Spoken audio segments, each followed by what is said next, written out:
Kellarimessu on nuorille suunnattu Jumalan palvelus.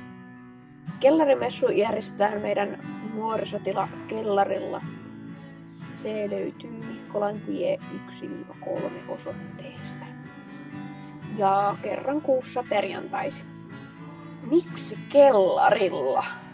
No, messuhan on paras viettää siellä, missä nuoret itse hengaa. Niin sen takia olisi parempi olla täällä Kellarilla. Täällä on mukavat sohvat, niin täällä on sitten nuorillakin helppo olla ja nuoret tietää, missä tää on.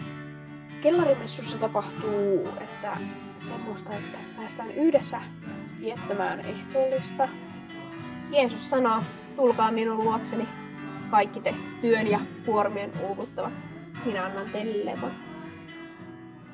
Herramme Jeesuksen Kristuksen ruumis ja veri, sinun puolestasi vuodatettu ja päästään yhdessä laulamaan ja osallistamaan. Meillä on bändiäkin ja löytyy varmasti kaikille jotakin, mitä voi hyödyntää omia taitoja. No, sä voit tulla mukaan bändiin, laulamaan. Sä voit tulla vaikka puhumaan, jos sua kiinnostaa puhua vaikka jostakin tietystä raamatun kohdasta.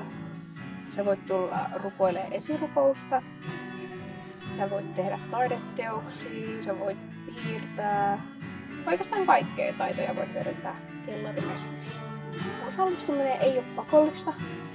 Sä voit istua täällä sohvalla, jos siltä tuntuu. Se hiljainenkin osallisuus on osallistumista.